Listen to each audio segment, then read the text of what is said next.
Joining us now, South Carolina Senator Presidential Candidate Tim Scott with us today. Sir, it is good to see you. Thank you for joining Newsline. Absolutely. Good to be with you. Thanks for having me. Always a pleasure, sir. All right, let's talk about things. New Hampshire's very busy right now. We know in about a half an hour, Nikki Haley will be talking to voters in the Granite State there.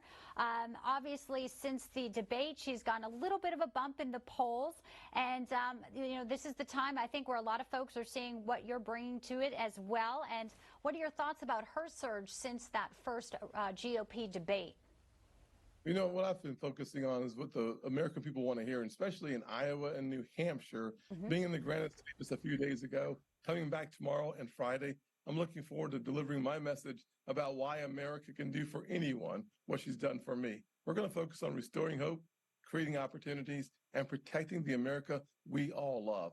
That starts for me with backing the blue and closing our southern border. It's led to the deaths of more than 70,000 Americans. So while I don't have the time to watch the polls, I have lots of time to talk to people. And that's how we win this campaign.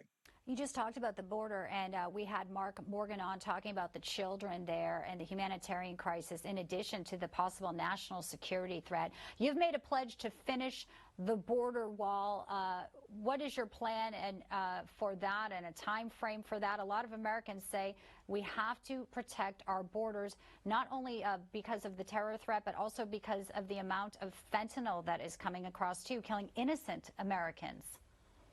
You raised two really important points. In the last couple of years under Joe Biden, we've seen more than 200 people on our national security watch list caught at our border. It raises the question, how many did they not catch? How many people came into our country through our southern border, who flew from China or Iran and just walked across our southern border? And then the deaths of 70,000 Americans in the last 12 months because of fentanyl. The precursors come from China, manufactured in Mexican labs, and then the cartels bring them across. We must crush the cartels. For $10 billion, we can finish the wall. And for $5 billion, we can use the available military-grade technology to stop human trafficking and to detect fentanyl before it crosses our border. Important issues. It does seem like most of the coverage lately, as you know, Senator Scott, has been on either Trump's legal issues, Biden's age. These things maybe are getting lost in some of the other important issues that are happening, that are hitting Americans at home, like the economy. Yes, there's no doubt that if you look at the last 2 years in the Joe Biden, inflation has raged as high as 9% in 1 month, 16% since he's taken office. Let me translate that for all of us. That's 40% higher gas prices, 20% higher food costs, 20% higher for your electricity, thousands of dollars of lost spending power for the average family. We need to turn the spigot off, stop spending what we don't have, buying what we don't need, trying to impress the world unimpressed.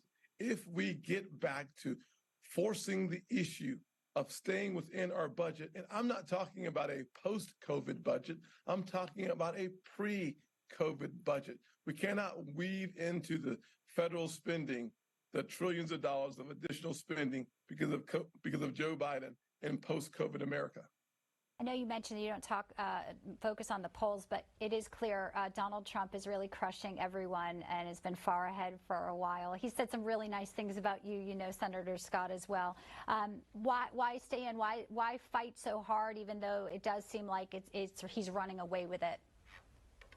Well, it's still early in the election process. Without any question, the former president and I did a lot of good work together. If you like tax cuts in the Jobs Act, where we returned to the average American family more than $4,000. I was one of the chief authors of that bill. President Trump signed the legislation, Opportunity Zones, the strongest, most powerful force for fighting poverty.